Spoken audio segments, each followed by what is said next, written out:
All right, let's take a look at another example. If you think you've got the hang of this, feel free to pause the video and give this one a try on your own. We have f of x is negative 2x minus 1 for x less than or equal to 1, and negative x plus 4 for x greater than 1.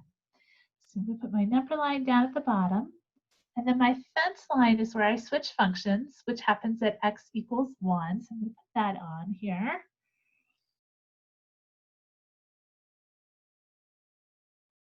Okay, so there is x equals 1. And then I'm going to also put these two functions on the side that they belong to. So negative 2x minus 1 is for x less than 1. So that goes on the left because this is where we are less than x equals 1. And negative x plus 4 is for x greater than 1. So greater than 1 is over here. Gives me a negative x plus 4. And I do that so that I know which function I'm graphing on which side. And also when I'm finding these values, it's really easy for me to just look and see where I'm at on the number line and which to plug in. All right, so let's start with this. My y-intercept is a negative 1, and my slope is a negative 2. So down 2 over 1. And since that point's on the fence line, I'll do a hollow dot. And then I'm going to come back and I'll put one more on here. All right, so let me connect those.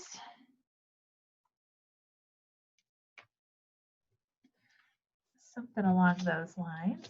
And then negative x plus 4. So that y-intercept is 4, but I don't want to make a mark here because I'm on the wrong side of the fence. That negative x plus 4 is on this side, but I need this point to help me make my plot.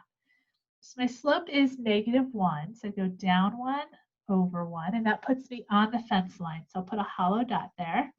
Down 1 over 1, and since I'm on the side of that function, now I'll start putting dots in. Okay, and that should be enough to finish drawing that line. Something that looks like this. Then my last step here is to figure out if either of these dots need to be colored in. The way that we decide that is we look at the domain and we're looking for the one that has the equal to sign with it. So if there's an equal to sign, then we're going to color that dot in. So that would be this x is less than or equal to 1 on this blue line. So that means we're looking at this point right here. Color that one in, and then this one stays hollow.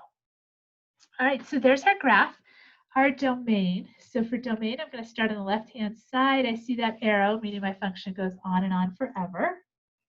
We get a negative infinity.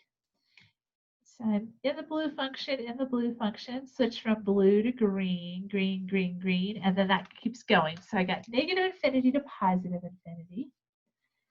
And then my range starts down here. So I start coming up. Okay, so it looks like it could start at negative 3. Oh, wait, but the green function has an arrow on the end of it, which means it goes on and on and on forever. So our range is going to start at negative infinity.